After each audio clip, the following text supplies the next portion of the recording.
It started on a quiet Tuesday afternoon, the kind where everything seems ordinary until it absolutely isn't. Julia sat cross-legged on the floor of their home office, surrounded by manila folders and receipts, trying to make sense of their tax deductions. She wasn't looking for trouble. She was just being thorough, flipping through papers like she had every year. But then, she saw it. A folded lease agreement. Crisp, recent, official-looking. Her husband's name printed right at the top, but with an address she didn't recognize. Her breath caught. She unfolded the pages slowly, her hands trembling ever so slightly. It wasn't just the fact that it was a rental, it was that it was signed 6 months ago. 6 months. They had been living together the entire time, sharing coffee mugs, calendars, laundry days. And yet, this place, this lease, had existed right under her nose. She could feel the panic rising, that sharp kind of fear that knows it's about to become something else. Something colder. She didn't storm into the living room. She didn't scream or cry. Julia was too measured for that. Instead, she leaned in the doorway casually later that evening, holding their water bill like it was just any old errand. "Hey," she asked, voice light. "Do we need to update our address anywhere? I found some older stuff. Thought maybe you helped someone out or something?" Mark blinked, a little too long. Then came the lie. "Oh yeah, that's just something from work. Helped a coworker get approved. Nothing to worry about." She smiled, nodded, and quietly took a photo of the lease when he wasn't looking. It was just a regular Tuesday, the kind where your biggest concern is whether the receipts are in the right folder. I had the living room floor covered in tax documents, a cup of lukewarm tea by my side, and no reason to expect anything out of the ordinary. But then I found it. Folded neatly between 2 years of utility bills was a rental agreement. My husband's name, clear as day. But the address? I'd never seen it before. Not once. At first, I thought maybe it was a mistake. Maybe he co-signed for someone. Maybe I was reading too much into it. But the date said otherwise. Signed 6 months ago, while we were still sleeping side by side, cooking dinner together, planning our next weekend getaway. I sat there frozen, my fingers gripping the paper like it might disappear. My stomach sank, and suddenly, every sound in the house felt louder, sharper, too real. That night I didn't say a word, not about the lease at least. Instead, I walked into the kitchen with a few bills in my hand and asked, all breezy, "Hey, do we need to update our address anywhere? Found some weird stuff in the files?" He barely looked up, said it was just some old paperwork, something he helped a coworker with. His tone was so casual, so confident, it almost made me question my own instincts. Almost. I waited until he went to bed, then took a photo of the lease, just in case. I didn't sleep much that night. I lay in bed next to him, listening to the rhythm of his breathing, wondering how someone could look so peaceful while carrying a secret like that. My thoughts ran wild. Who lived there? Was it even occupied? Was it his? Or did he lend his name to someone? The lies he told me curled around my chest like smoke, tightening with every hour that passed. But I said nothing. Not yet. I needed more than a hunch. I needed the truth. By morning, I had a plan. I told him I had errands, a few things to drop off at the post office, nothing major. Meanwhile, I zoomed in on the address I'd captured on my phone and mapped the route. It wasn't in our neighborhood, not even close. It was in a newer, more polished part of town, the kind of area with boutique gyms, expensive cafes, and apartment buildings with names like The Aria or Luna Place. My hands shook on the steering wheel as I pulled up to the address, heart pounding like I was doing something wrong. But I wasn't. I was just uncovering. I didn't go in. I sat in my car across the street, watching. It looked so quiet, clean, empty. But the concierge out front was laughing with someone, a young woman in workout clothes, holding green juice and unlocking the front door with a key card. She didn't look familiar, but something about her ease, her comfort, made my skin prickle. I took note of the time. I watched her go in, and I waited. Something told me this was only the beginning. Later that night, I made dinner like I always did, stirring the pasta, pouring his wine, pretending everything was normal. It's funny how your body goes on autopilot while your mind plays detective. Every glance, every word, every silence between us.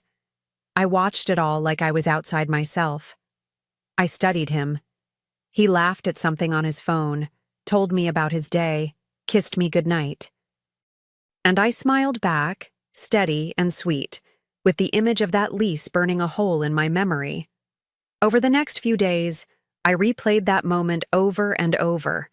I wanted to believe him, I really did. But my gut never lied to me before, and it wasn't about to start now. So I started tucking questions into casual conversations, noting his expressions, his slips, the pauses between words. I wasn't angry yet, not on the surface. But something in me had shifted. Like a door had opened, and the cold air rushed in.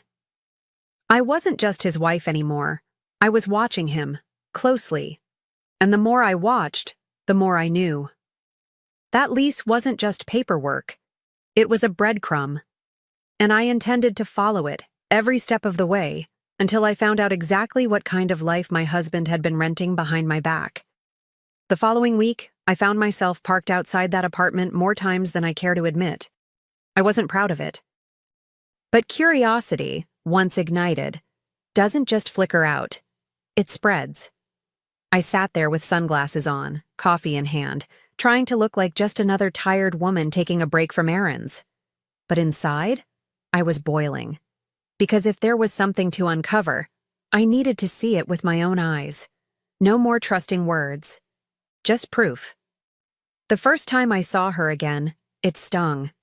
She came out mid-morning, hair damp, keys jingling, heading straight to her car with a little bounce in her step. She couldn't have been more than 30. Bright-eyed, fit, pretty in that effortless way that comes with youth and no real responsibilities yet. I wanted to hate her, but part of me just felt old, tired. I caught myself wondering if Mark laughed with her like he used to with me, if he told her the same stupid stories, if he made her feel like she was the only one. I told myself I wouldn't jump to conclusions, but that resolve shattered 3 days later. I saw him. Mark. He was walking beside her, both of them carrying groceries. She bumped his shoulder playfully, and he leaned in to kiss her, soft, familiar, completely at ease. I watched from behind tinted glass as my marriage, my life, unraveled in the span of 6 seconds. I didn't cry. Not then. I felt something colder, like the part of me that loved him had quietly walked out and shut the door behind her. I drove home in silence that night. No music, no tears, just the dull hum of tires on asphalt and a mind that wouldn't stop spinning. I wish I could say I felt devastated, but that's not quite it. What I felt was betrayed, yes, but also insulted. Like he thought I'd never look beyond the surface, like I was too soft or too stupid to connect the dots. And that realization lit a fire inside me, because I might have been heartbroken, but I wasn't helpless. When I walked through our front door, the scent of his cologne hit me. It clung to everything, the couch, the hallway, even the sweater I tossed over the chair last week. It felt like being haunted by a man who was still alive, but already living somewhere else. I looked around at our life, the framed photos, the shared routines, and wondered when exactly I became the decoy, the shadow wife, the background to someone else's real story. But I didn't confront him, not yet. I smiled. I asked how his day was. He told me traffic was awful. I nodded. Then I excused myself to take a bath, where I stared at the ceiling for an hour, water long gone cold. I wasn't going to scream. I wasn't going to cry. I was going to make a plan. One he'd never see coming. Over the next few days, I became someone else entirely. Quiet, watchful, intentional. I tracked his schedule without him noticing. When he left for work, when he came home, when he said he was working late but never brought his laptop back. I even followed him once. He didn't see me. He never does. That's the thing about men like Mark. They get so comfortable in their lies, they forget women like me are always 10 steps behind, until we decide to catch up. And the girl? She was always there, always waiting. She brought him takeout, wore his sweatshirts, smiled at him like he was hers to keep. I wondered what lies he fed her. Was I a crazy ex? A cold, absent wife? Did he tell her I didn't understand him? Men like him always spin a story. And women like her? They believe it, until they don't. But I wasn't going to warn her. Not yet. She wasn't my target. Not really. My eyes were on Mark, and every step he took, every kiss, every visit, every moment he thought was secret, I watched. I collected. I waited. And slowly, carefully, I began laying the first stones of what would become the foundation of his downfall. The first person I called wasn't a friend. It wasn't family. It was a lawyer. I booked the meeting under my maiden name and showed up early, clutching a folder like it held the weight of the world, because in a way, it did. I showed her the lease, explained what I'd seen, and then I asked the question that had been echoing in my head for days. What are my options? She was calm, direct. She told me the truth I already knew, but needed to hear from someone with a sharp suit and a sharper pen. I had a case. Financial infidelity. Deception. Grounds for something much more than heartbreak. That gave me fuel. I stopped reacting and started planning. I began siphoning money out of our joint account little by little into one of my own. Nothing dramatic, just enough that I could rebuild without him when the time came. I started saving screenshots too, bank statements, location shares, text messages. I even began recording conversations, making sure every sweet lie he told me was preserved in crystal clarity. He still kissed me goodbye every morning. I smiled back, already a dozen moves ahead. Then I got bolder. I dressed down, threw on a cheap wig and oversized sunglasses, and walked into that same apartment building pretending to be someone else. Said I was a cousin, here to drop off something for Mark's fiancée. And just like that, the concierge opened up. Told me how sweet they were together. How Mark listed her as his emergency contact. How the staff joked that they'd probably be married by next spring. I smiled politely, biting the inside of my cheek so I wouldn't laugh or scream. Every lie he told me started to feel like a gift. Each one handed me another piece of the puzzle, another weapon I could use. I wasn't angry anymore, not in the way people expect. I was focused, sharpened. It's funny how betrayal can hollow you out, and then, without warning, fill you with clarity. I stopped asking, why would he do this to me? And started asking, how far can I take this before he even notices? That shift changed everything. At night, I started writing things down in a journal he'd never find. Times, names, dates, phrases he repeated. I even noted how he smelled when he got home. If there was new cologne, different soap, faint perfume I didn't wear. I became a quiet collector of his unraveling. And through it all, he never suspected a thing. That was the most insulting part.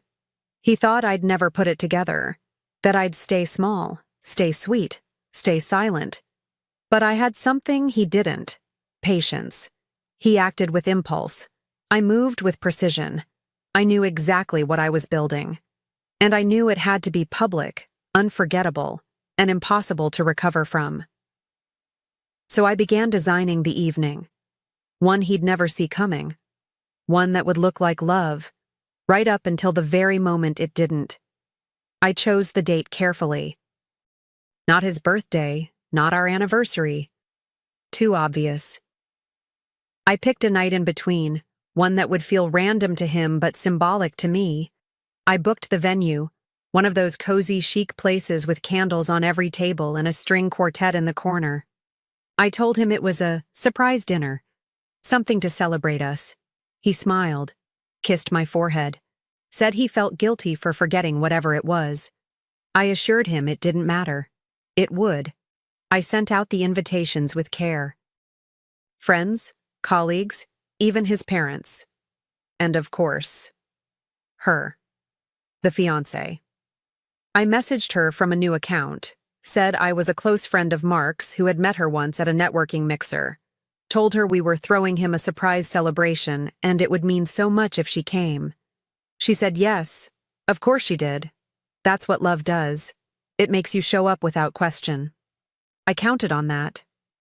Every day leading up to the event, I rehearsed my part. What I'd wear, how I'd stand, the words I'd say. I wasn't preparing for a fight. I was preparing for closure. Not the quiet, private kind people whisper about. The kind you deliver with a microphone in one hand and receipts in the other. Because sometimes silence isn't strength. Sometimes justice needs a spotlight. The night arrived dressed in charm, twinkling lights, soft music, glasses clinking in gentle celebration. Everything looked perfect. I made sure of it. I wore the red dress he once said made me look dangerous in the best way. The maitre d' greeted guests by name. Mark beamed like the king of some invisible empire, thanking everyone, soaking in the love. He didn't know the ground beneath him was already cracking, that this night wasn't about celebrating him, it was about exposing him. She showed up right on time, the fiancé. She wore a delicate silver dress and a look of excited nervousness. She didn't know anyone, so I greeted her personally, hugged her, told her how glad I was she came. Her eyes lit up when I said I was a friend of Mark's. She leaned in to say how special he was, how lucky she felt. I smiled, nodded, offered her champagne. It was like watching someone step onto a stage they didn't know was on fire. The speeches began. His best friend toasted to many more years of love. His mother spoke about how Mark had always been so devoted. I bit the inside of my cheek so I wouldn't laugh. And then, when it was my turn, I stood. Calm. Poised. I thanked them all, every friend, every family member, every stranger who came in the name of something pure. And then I cleared my throat and said, "There's just one more thing I'd like to share before we end the night." I pulled out the small remote I'd tucked into my clutch and aimed it toward the screen behind me. The projector clicked to life. For a moment, the room stayed still, quiet, curious, warm with wine and laughter. And then the first image appeared. Mark, outside that unfamiliar apartment, unlocking the door. The date stamped clearly in the corner. Then another, him carrying groceries with her. Another, his lips on hers, mid-smile. Gasps echoed across the room like shattered glass. I didn't raise my voice. I didn't need to. "Turns out," I said, steady and even, "Mark's been celebrating an entirely different kind of commitment these past few months. One that involved a second lease, a second life, and a second chance he was never going to give me." The silence in that room felt almost sacred. People shifted uncomfortably. His parents looked confused. His fiancée turned pale, blinking as if she might wake up from the dream any second. Then I walked over to the table where I'd neatly placed copies of the lease, highlighted, time-stamped, undeniable. "The good news?" I said, turning back to them. "The lease ends next month. And so does the marriage." No one moved. Mark's mouth opened, but no words came. I didn't wait for any. I turned to the stunned crowd and smiled with the kind of peace that only comes when you've already let someone go long before you say it out loud. I didn't stay for dessert. I didn't need to. The show was over. And unlike him, I knew when to leave with grace. I handed the mic back, picked up my bag, and walked straight past him, past the wide eyes and whispered shock and the fiancé who still hadn't sat down. I didn't look back. Because once you reclaim your power, there's nothing left to find in the wreckage. Especially not from someone who thought you'd never open your eyes. Outside, the air felt cooler than I remembered. Clean. I took a deep breath and let the silence wrap around me, not like emptiness, but like space. Room to breathe. Room to begin again. I didn't need revenge to scream. It didn't need to break things or burn bridges. Sometimes the most beautiful revenge is simply the truth, delivered with a smile and a door that closes without hesitation. And I knew, as I walked to my car, heels clicking softly on the pavement, that the next 24 hours would be chaos for him. His parents, the other woman, the friends who'd quietly judged me. Let them sort through the mess. I had other plans. Plans that didn't include picking up the pieces of a man who shattered everything on his own. The locksmith came first thing in the morning. No questions asked. Just quiet clicks and turns as he changed the locks on the home I once shared with a man who thought secrets were safer than honesty. I watched from the hallway, arms folded, as he handed me the new keys. It felt symbolic, in a way, like locking the past out, not just the man. That same afternoon, the divorce papers were delivered to Mark's office. I didn't need to see his face, I just needed the receipt of delivery. He called. 4 times, left voicemails filled with stammered explanations, regret-flavored excuses, and pathetic appeals. I didn't listen to most of them. The words barely mattered anymore. They always came too late, like an apology whispered through a slammed door. He even showed up once, knocking, pacing, begging to talk. But I didn't open it. Not because I was angry, because I was done. There's a difference. And as for her, the woman in the silver dress, she left him too. Turns out she didn't know either. Not really. I heard through a mutual acquaintance that she packed up the day after the party, returned the ring, and never looked back. I didn't rejoice in that. But I did find a certain kind of peace in it. A quiet knowing that truth has a way of peeling back every layer, even the ones people try hardest to hide. In the weeks that followed, I cleaned house, literally and figuratively. I sold off the things that held no meaning anymore. The furniture we picked out together, the matching dinnerware, even the framed vacation photos I once adored. It all went. I took the money and invested it in something better. Me.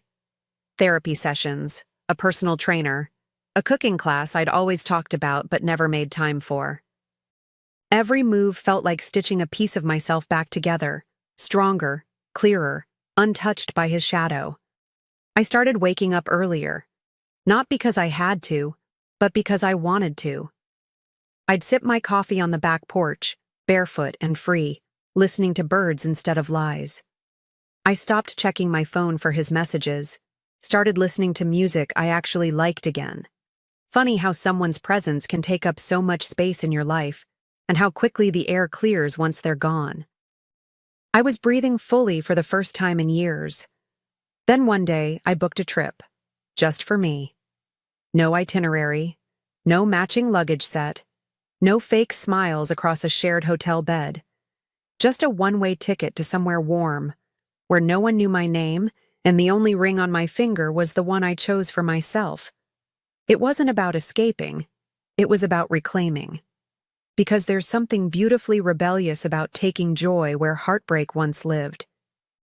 A few months later, I happened to walk past that apartment building, the one with the concierge, the mirrored windows, the ghost of his second life. I paused for a second. Not out of sadness, not even anger. Just reflection.